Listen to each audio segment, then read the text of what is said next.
मसीह में मुझे बढ़ना है। मत्ती 4:4 में क्या यीशु ने कहा है? मनुष्य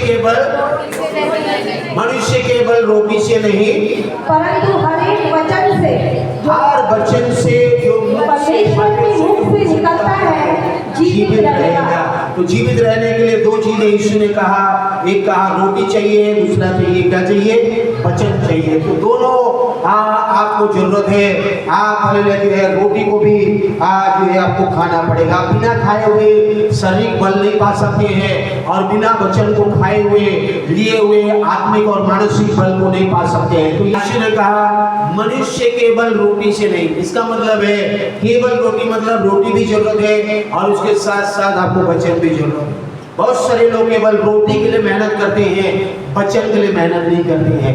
आप आज ये है बोलते हैं, कई लोग विश्वासी बोलते हैं अरे हम मेहनत नहीं करेंगे तो खाएंगे क्या?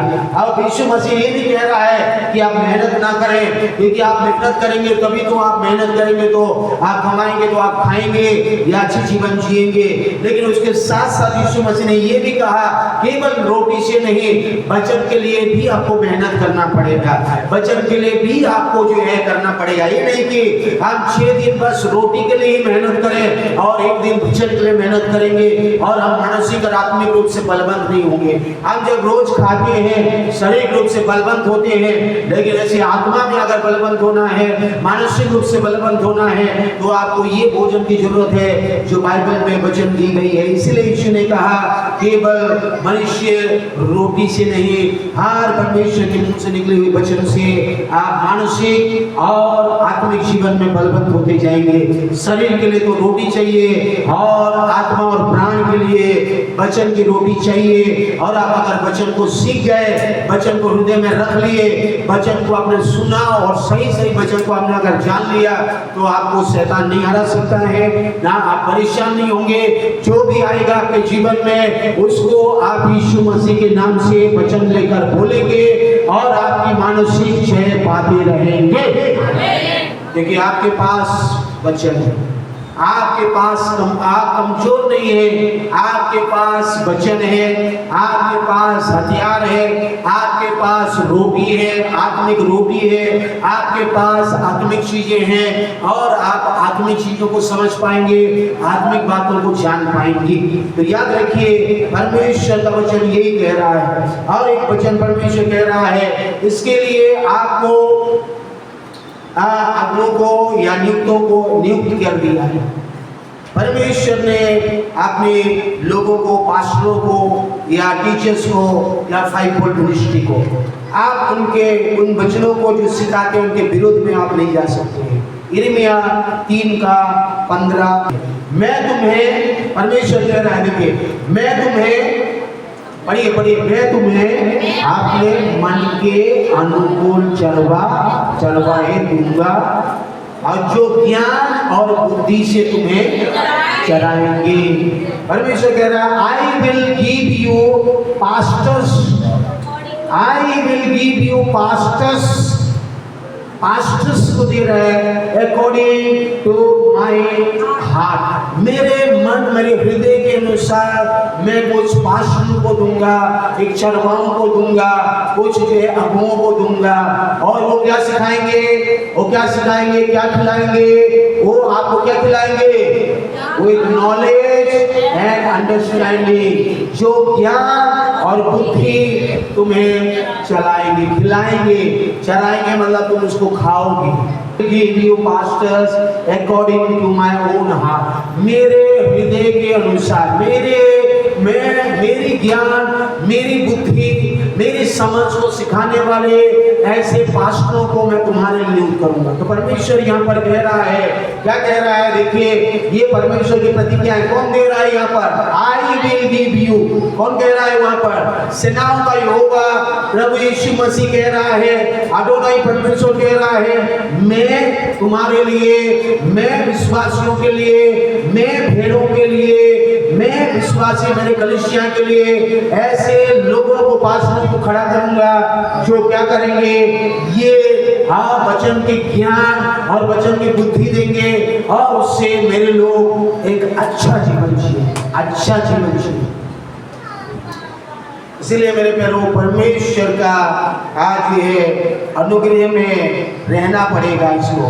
आप परमेश्वर के वचन के विरुद्ध में नहीं जा सकते हैं। 3 चीजें अगर आपके जीवन में एब्सेंट है, अनुपस्थिति है, क्या बोलते हैं एब्सेंस को, आपके जीवन में नहीं है, ये 3 चीजें अगर एक परिवार में नहीं है, एक कलीसिया में नहीं है और परमेश्वर के लोगों के जीवन में नहीं है, किसी भी परिवार में नहीं है, तो उस परिवार, उस किंगडम, उस टेरिटरी, उस परिवार में परेशानी है, उस परिवार ट्रबल में है, उस लोग परेशान में गुजर रहे हैं।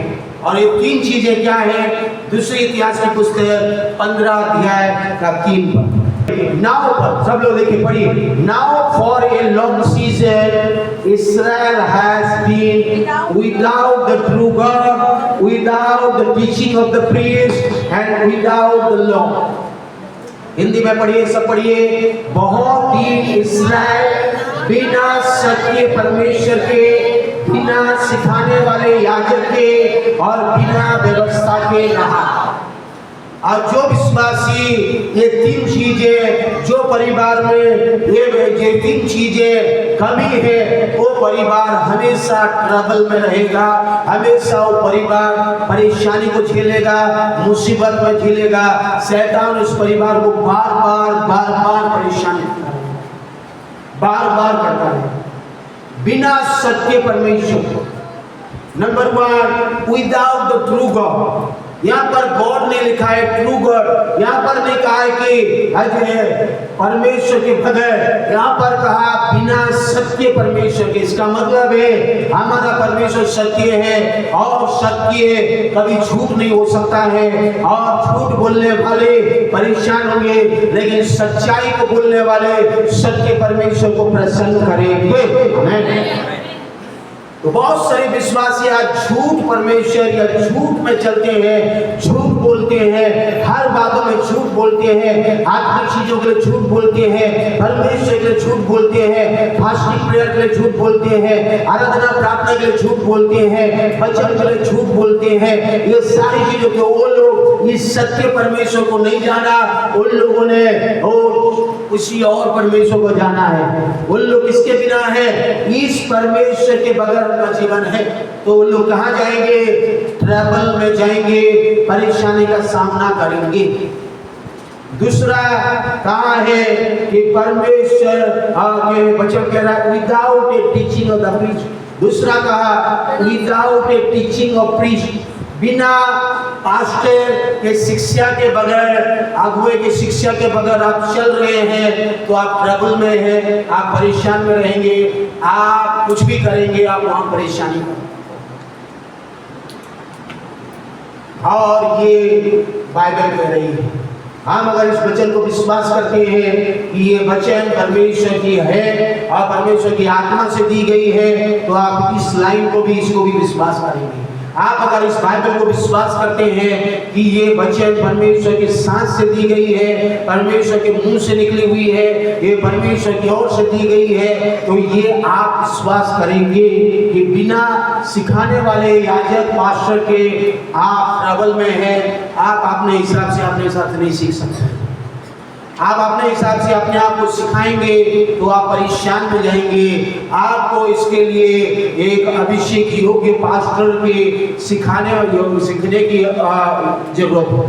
मैंने भी सीखा है, मैंने भी ऐसी अभिषेक लोगों के अधीन में होकर सीखा है, क्योंकि बाइबल कहती है कि विश्वास योग्य लोगों को सिखा ताकि वो लोग दूसरों को भी सिखा सकें।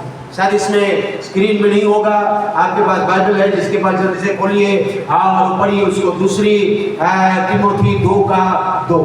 बहुत से गवाहों के सामने मुझसे सुनी है, उन्हें विश्वास मनुष्य को सौंप दे जो औरों को भी सिखाने के योग्य हो। देखिए वहां क्या लिखा है? जो औरों को भी सिखाने योग्य। दूसरी इतिहास में देखा 15 अध्याय का 3 पद में, without the teaching of the priest. आप बिना सिखाने वाले याजक, एक पुरोहित, एक पास्टर का मतलब है पुरोहित, एक राजा और पुरोहित मतलब पवित्रता का जीवन। मुझे अगर परमेश्वर ने पुरोहित बनाया, एक याजक बनाया और मुझे परमेश्वर ने एक पास्टर बनाया, तो मैं याजक की सेवकाई में शामिल हो, यीशु मसीह के सेवकाई में शामिल हो। याजक बिना पवित्रता के अति पवित्र स्थान में जा नहीं सकता है। उसको हर रोज हर समय समझना होगा, आई एम ए पास्टर, मैं एक याजक हूँ, मुझे इस मकसद के लिए परमेश्वर नियुक्त कर दिया और मुझे पवित्रता का जीवन जीना है। बिना पवित्रता का अति पवित्र स्थान में मैं नहीं जा सकता हूँ, पवित्र स्थान में मैं नहीं जा सकता हूँ। ये एक पास्टर्स को हमेशा समझना चाहिए। और एक पास्टर्स अगर समझ गया कि मैं एक याजक के लिए नियुक्त किया गया हूँ, तो एक पवित्रता का जीवन जिएगा। तीसरा चीज है, देखिए, वचन बिना व्यवस्था के रहे।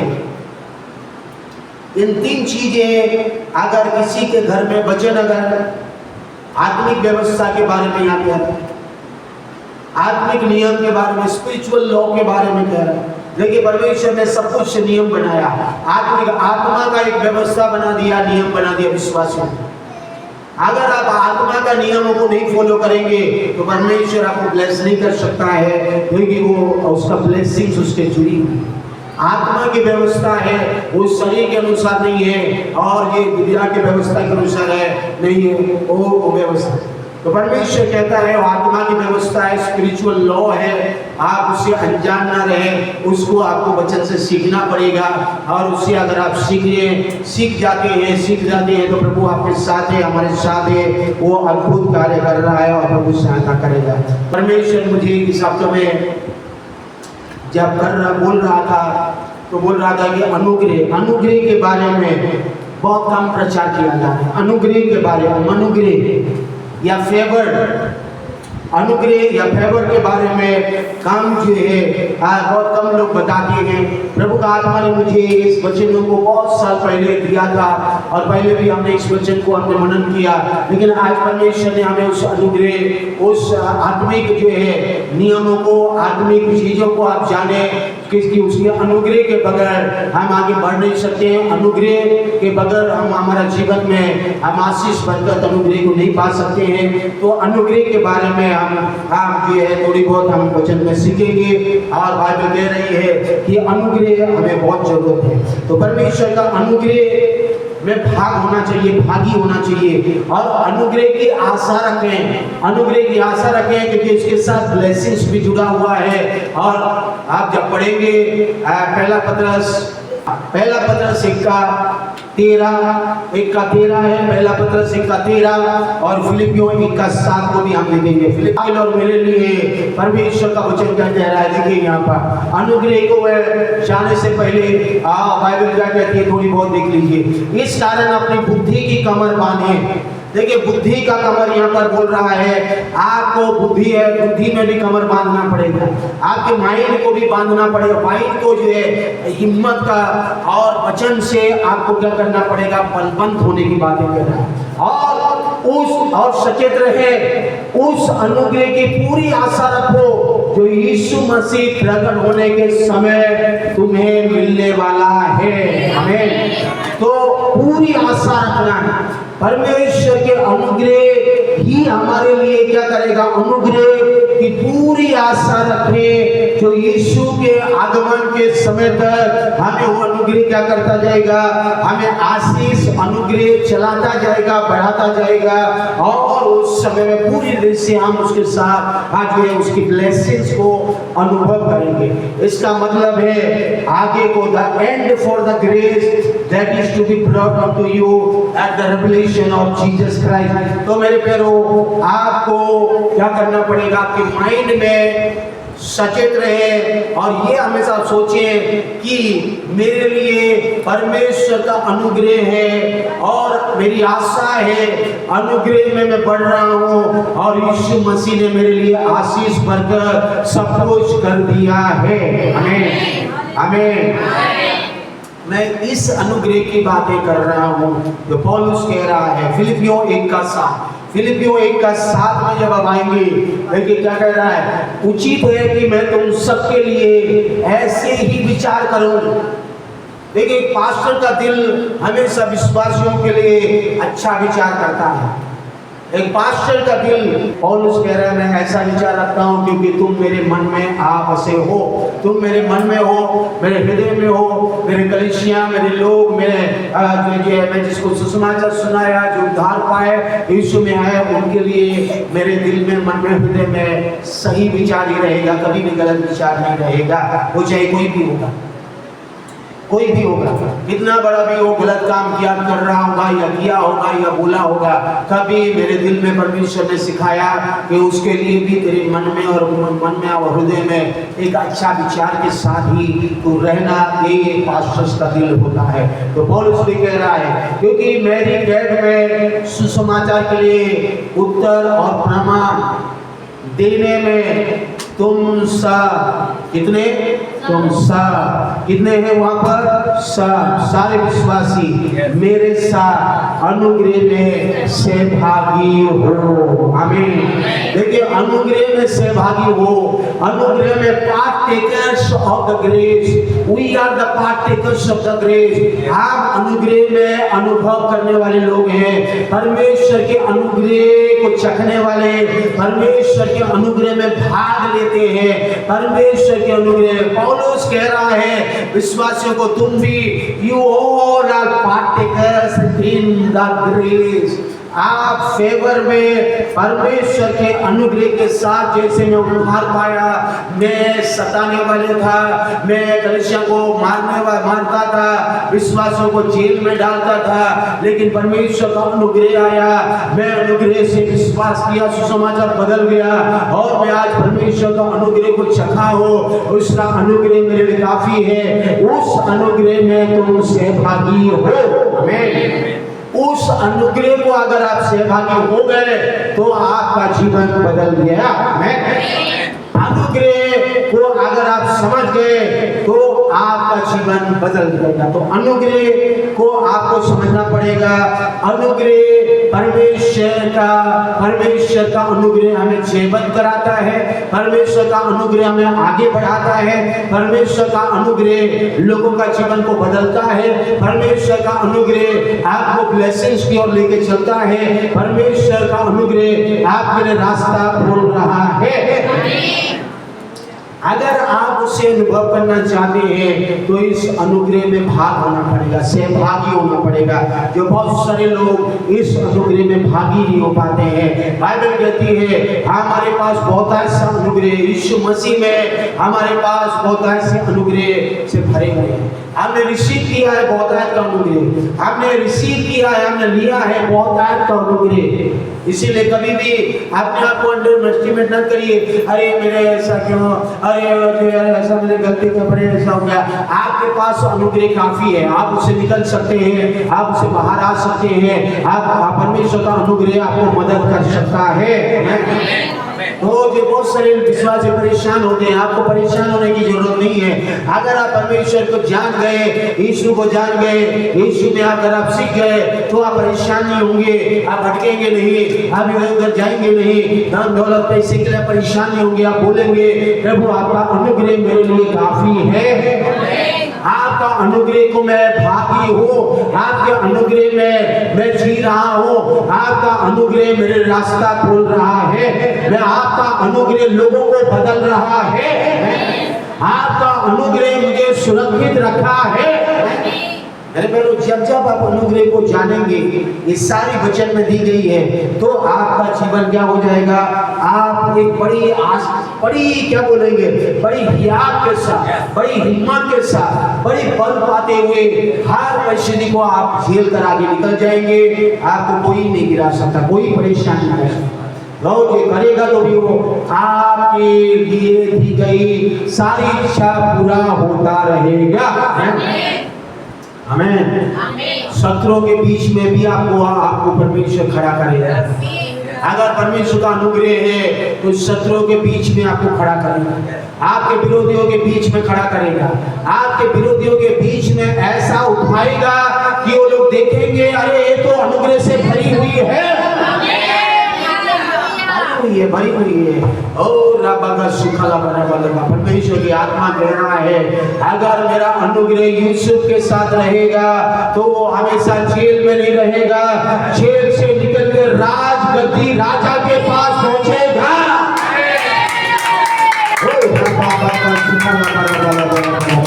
मेरा फेवर लोगों को भले करेगा और लोगों को उस जगह पर पहुंचाएगा जो कभी देखा नहीं, सुना नहीं, और उसके भाई लोगों ने देखा नहीं, उसके भाइयों ने सोचा नहीं, वहां पर यूसुफ को खड़ा कर देगा। किया है अनुग्रह को अगर भागी हो गए तो यूसुफ ने वो अनुग्रह को चख के देखा है। यूसुफ ने वो अनुग्रह को, जो परमेश्वर के अनुग्रह था, उस अनुग्रह को अनुभव किया। कहां पर? पोतीफर के घर में, जेल में। इसीलिए उन्होंने नहीं कुड़कुड़ाया। उस अनुग्रह ने उससे और कहां पहुंचा दिया, क्योंकि वो परमेश्वर का बहुत का अनुग्रह को उन्होंने अनुभव किया। और यीशु मसीह में अगर आप उस अनुग्रह को अनुभव करेंगे तो परमेश्वर आपको कहां से कहां लेके जाएगा। आमीन, hallelujah, praise the Lord, hallelujah.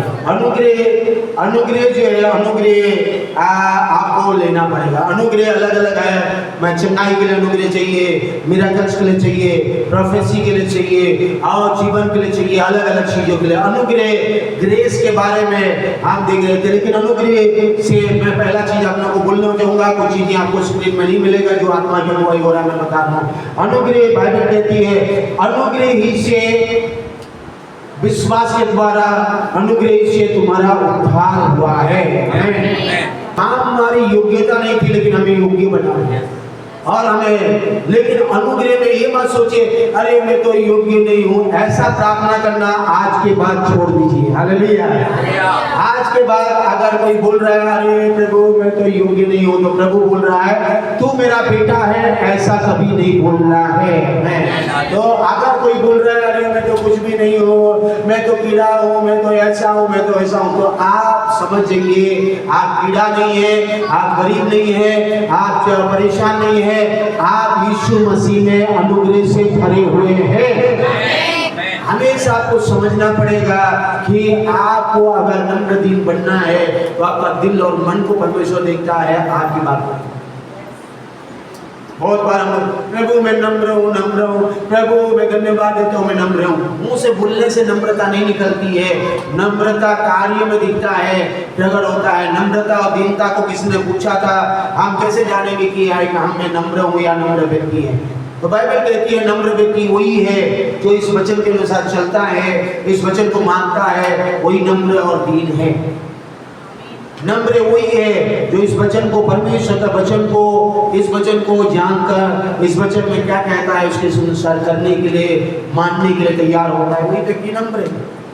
नम्र व्यक्ति वचन के विरुद्ध में नहीं चल सकता। आप मैं बहुत नम्र हूँ और परमेश्वर के वचन के विरुद्ध में काम कर रहे हैं तो आप नहीं है। साउल राजा भी ऐसे, मैं तो सही किया, मैंने तो ऐसे किया, आप ऐसे कैसे बोल रहे हैं? सामुएल को बोल रहा था, परमेश्वर की आत्मा में कहा देख तू जो कर रहा है किया वो सही नहीं किया, क्योंकि परमेश्वर का वचन के अनुसार नहीं किया, इसलिए तुम नम्र, तू अपने आप को बनाकर बोल रहा होगा लेकिन तुम नम्र नहीं है क्योंकि वचन के अनुसार नहीं। परमेश्वर में अगर आप बढ़ रहे हैं तो अनुग्रह में भी आपका मल्टीप्लाई होंगे। मैं प्रार्थना करता हूँ जैसे आत्मिक उन्नति कर रहा है, सारी बातों में उन्नति कर और भला चंगा रहे। हमें मैं प्रार्थना करता हूँ कि आत्मिक उन्नति करे, मैं प्रार्थना करता हूँ कि बाकी उन्नति करे, मैं प्रार्थना करता हूँ तो भले चंगे रहे। वहाँ तीन चीजों को कहा। सबसे पहले चीजें प्रार्थना करता हूँ आत्मिक उन्नति के लिए। सबसे पहले आत्मिक उन्नति के लिए आपको प्रार्थना करना पड़ेगा। हम सबसे पहले करते हैं आज ये मनुष्य के लिए, ये के लिए, वो के लिए, ऐसा के लिए। परमेश्वर कह रहा है आपने आत्मिक उन्नति के लिए प्रार्थना करना सीख जाए, इसीलिए कह रहा है मांगो तो दिया जाएगा। आपने आत्मिक उन्नति के लिए, आत्मिक उन्नति आप कैसे करते हैं? परमेश्वर का बाइबल कहती है, आप सुलेमान राजा ने, यह बाइबल कहती है अगर आपको बुद्धि की घटी है तो मुझसे मांग और बिना रोके टोके मैं तुझे बुद्धि से भर दूंगा। आमीन। तो मांगते क्या है? हम धन मांगते हैं, पैसा मांगते हैं, ये नौकरी मांगते हैं, चाकरी मांगते हैं, ये मांगते हैं, वो मांगते हैं, ऐसा मांगते हैं, वैसा मांगते हैं। लेकिन परमेश्वर का वचन कहता है बुद्धि मांग और मैं बुद्धि दूंगा, और धन और महिमा और जय आपके पीछे पीछे चलेगा। ये बाइबल प्रमाणित करती है, मेरे पास समय नहीं है। दूसरा चीज आपको मांगना है वो है फेवर। दूसरा चीज आपको मांगे अनुग्रह को मांगे, प्रभु का अनुग्रह को मांगे। परमेश्वर आपको बहुतायत का अनुग्रह यीशु मसीह में दे दिया है। अनुग्रह अगर आपके पास है तो आपका जीवन प्रतिदिन बदलेगा। यूसुफ के समान, आयुब के समान, और मोसेस का और इस्राएलियों के समान, पौलुस और पतरस के समान, और पहली शताब्दी कलीसिया के समान, और बाइबल में आप अनगिनत है रूत के समान और एस्तेर के समान बाइबल में मैं अनगिनत देना दे सकता हूँ। अगर परमेश्वर का अनुग्रह आपके जीवन में है, बहुत ऐसे है, तो आप पीछे नहीं आगे बढ़ते जाएंगे, उन्नति करते जाएंगे और आपके रास्ता खुलता जाएगा। ये परमेश्वर का अनुग्रह है, आप उसको आप समझिए। तीसरा प्रार्थना आपको करना है वो है पवित्र आत्मा के बारे में। पवित्र आत्मा में दे दी गई है, पवित्र आत्मा हमारे अंदर में है, लेकिन पवित्र आत्मा का सामर्थ को आपको ग्रहण करना पड़ेगा। पवित्र आत्मा का अभिषेक और सामर्थ मेरे शरीर में, मेरे जीवन में बहुत ही हैवी तरीके से, बहुत ही गाढ़ा अभिषेक के साथ काम करे, इसके लिए आपको प्रार्थना करना है। और प्रभु ने मुझे इन चीजों में सिखा रहा है, इसलिए मैं धन्यवाद देता हूँ। परमेश्वर का अनुग्रह मल्टी डायमेंशनल है।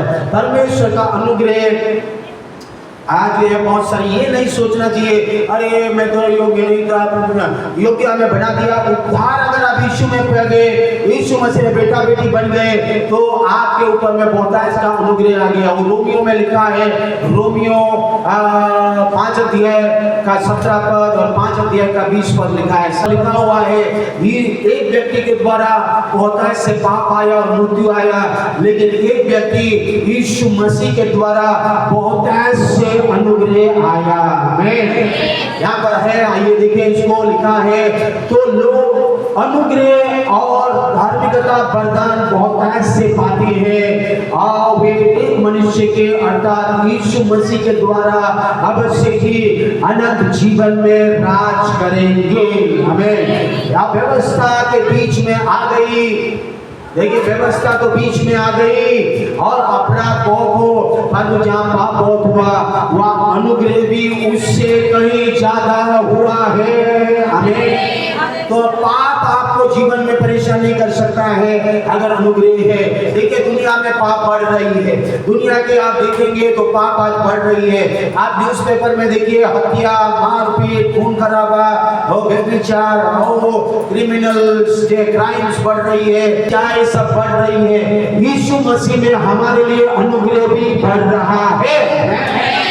ये अगर आपने महसूस कर लिया तो आप पाप आपको नहीं कुछ कर सकते, क्योंकि यीशु मसीह में आपके लिए बहुतायत का अनुग्रह है, बहुतायत का अनुग्रह है। देखिए रिसीव अबाउंडेंस ऑफ ग्रेस, जब इंग्लिश में पढ़ा receive abundance of grace, abundance of grace, बहुतायत का अनुग्रह को रिसीव करने के लिए यीशु मसीह में हमें योग्य बना दिया है। तो हमको परेशान होने की जरूरत नहीं है, हमको समझना पड़ेगा कि इस अनुग्रह हमारे पास है, इस अनुग्रह में मैं जी रहा हूँ, इस अनुग्रह तले में आगे बढ़ रहा हूँ और इस अनुग्रह परमेश्वर मुझे ढाल के समान बना के रखा है, वो बचा के रखा है। आपके लिए प्रार्थना और दे रहा हूँ भजन संहिता से, भजन संहिता 5 का आप पढ़िए 11 और 12 पर। तू जितनों में तुझ पर भरोसा रखते हैं वे जितने तेरे ऊपर भरोसा रखते हैं सब आनंद करेंगे। आप अगर परमेश्वर पर भरोसा करते हैं इस पापी दुनिया में तो आप आनंद मनाएंगे। आपको परेशान होने की जरूरत नहीं है, क्योंकि परमेश्वर का अनुग्रह आपके पास है और आप भरोसा परमेश्वर विश्वास करते हैं। कमान वे सर्वदा ऊंचे स्वर से ऊंचे स्वर से गाते रहे, ऊंचे स्वर से गाते रहेंगे। हमें क्योंकि तू उनकी रक्षा करता है, क्योंकि मेरी रक्षा परमेश्वर करता है। और क्या? और जो तेरे नाम के प्रेमी हैं, जो मेरे नाम के प्रेमी हैं तुझ में प्रफुल्लित होंगे, वो प्रफुल्लित होंगे। और क्योंकि तू धार्मिकता का अधर्म की आशीष देगा, ये होगा तो उसको अपने अनुग्रह रूपी ढाल से घेरा रहेगा। सीखा लगा। आपने अनुग्रह रूपी ढाल से घेरा रहेगा।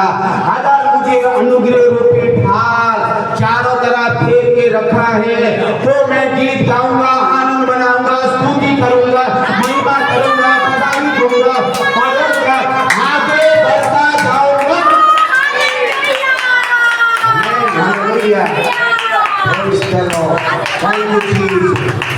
वहाँ लिखा है For thou Lord will bless the righteous। धार्मियों को आप bless करते हैं। You bless the righteous with favor। अनुग्रह will encompass। पूरी रीति से पूरा घेरा रहेगा। आप पूरी रीति से अगर घेरा है तो आपकी बाड़ा में ना गाय बैल आएगा, ना सांप बिच्छू आएगा, ना कुछ भी आएगा, क्योंकि आपको परमेश्वर घेर के रखा है।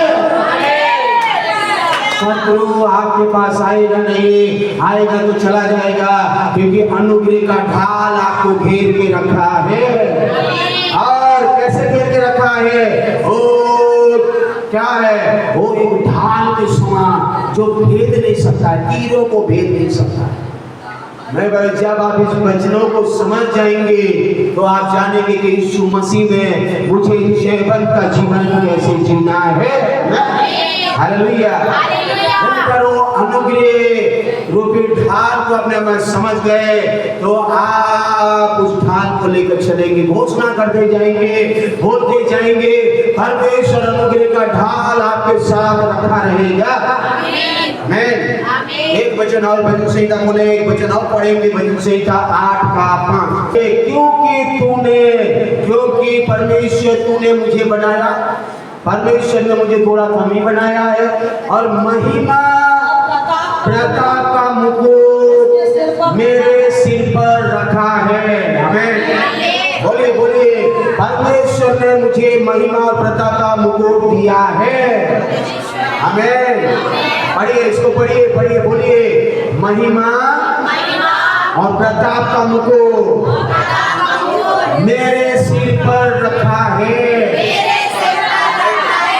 मैं उसे उसकी बनाई हुई कार्यों पर प्रभुता करूंगा। मेरे पांव तले सब कुछ कर दिया है। हमें आपको घोषणा करना पड़ेगा, आपको घोषणा करना पड़ेगा।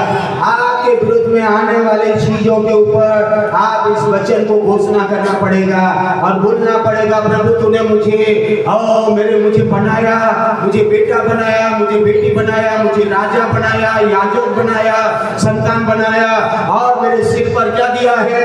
महिमा का मुकुट दे दिया। मेरे सिर पर क्या दिया है? प्रताप दे दिया, अनुग्रह का मुकुट दे दिया है। और मेरे जो भी कार्य जो भी मैं करता हूँ उसके ऊपर में मुझे प्रभुता करने की सामर्थ्य दिया है। और जो भी मेरे विरुद्ध में आएगा मैं उसे पांव तले रोंदते हुए जाऊंगा। मैं सांप और बिच्छू को रोंदने का अधिकार दिया है। अंधकार की शक्ति के ऊपर अधिकार दिया है। मेरे विरुद्ध में उठने वाले शैतान की शक्ति के ऊपर अधिकार दिया है। मेरे विरोधियों के ऊपर मुझे अधिकार दिया है। परमेश्वर ने मुझे अधिकार दिया है। इस अधिकार को समझेंगे, इस प्रभुत्व को समझ के यीशु मसीह में तो अनुग्रह आपके लिए काफी है। आप लड़खड़ाएंगे नहीं। मेरे पैरों इंग्लिश में कहता है, ये जो प्रताप दिया गया है, ये जो देखिए यहाँ पर इंग्लिश में देखिए, इंग्लिश में देखिए, सब लोग देखिए आगे, for thou hast made him a little lower than the angel, thou crown, मुकुट पहनाया, ग्लोरी एंड ऑनर। यहाँ पर the word honour translated as favour. ये ऑनर शब्द जो है ये एक अनुग्रह या फेवर या तरफदारी के नाम से जुड़ा गया है। और जब आप समझ जाएंगे कि ये ग्लोरी, महिमा और ये अनुग्रह, ये ऑनर और अनुग्रह से जुड़ा हुआ है और ये अनुग्रह का मुकुट मेरे साथ है, फेवर मेरे साथ है और तरफदारी मेरे साथ है, परमेश्वर की भलाई मेरे साथ है, तो आप आगे बढ़ते जाएंगे। आपके सिर पर फेवर है, आपके ऊपर परमेश्वर का फेवर है, आपके ऊपर, मेरे ऊपर परमेश्वर का ग्रेस है, परमेश्वर का grace. This grace is called the favour. यही वो अनुग्रह है जिसको तरफदारी कहते हैं। तरफदारी बोलते हैं, कम ऑन, तरफदारी है, तरफदारी यही बोलते हैं ना, कि क्या बोलते हैं? तरफदारी। तरफदारी का मतलब क्या है? आपकी तरक्की हो रही है, आपकी उन्नति हो रही है, आपकी भलाई हो रही है, आप आगे बढ़ रहे हैं, आपके लिए रास्ता खुल रहा है, आपके लिए लोग दे रहे हैं, आपके लिए रास्ता बना के दे रहे हैं। आमीन, हालेलुया। इसको कहते हैं फेवर। हालेलुया। तो मेरे भाइयों, परमेश्वर का अगर अनुग्रह आ गया तो आप आगे बढ़ेंगे और मनुष्य से भी अनुग्रह, तरफदारी पाएंगे। आमीन, आमीन। तो यहाँ पर आप देखेंगे कि जो एक दो वचन हम देखेंगे और उनमें से मेरे पास समय नहीं है, लेकिन हम देखेंगे जल्दी से एक दो चीजें। परमेश्वर लोगों को अनुग्रह से भर देता है। Exodus chapter 3:20, Exodus chapter 11 verse 3। परमेश्वर क्या कह रहा है यहाँ पर? मैं मिस्रियों से आपने इस प्रजा पर अनुग्रह करवाऊंगा। आमीन। इसको बोलते हैं अनुग्रह, इसको बोलते हैं फेवर, इसको बोलते हैं फेवर। मैंने कहा उद्धार बिना अनुग्रह से मिलता नहीं है। अनुग्रह का उद्धार जो है, यीशु मसीह ने जो क्रूस पर हमारे उद्धार के लिए काम किया, उसके लिए हमको मेहनत करने की जरूरत नहीं है। लेकिन परमेश्वर का अनुग्रह मेरिट, अनमेरिटेड फेवर ही केवल नहीं है, मेरिट है। और जो है मेरिट का मतलब क्या है बोलते हैं, मुझे नहीं पता है। मेरिट मतलब योग्य है। आज जो है हकदार है, आपके पास आज जो तरफदारी के लिए हकदार है, क्योंकि हम परमेश्वर के बच्चे हैं, परमेश्वर के बच्चे हैं, इसीलिए हम हकदार हैं, उसके तरफदारी के हकदार हैं, उसके फेवर के हकदार हैं। और परमेश्वर अपने बच्चों के लिए, बड़े बड़े लोगों को भी हमारी तरफदारी के लिए खड़ा करेगा।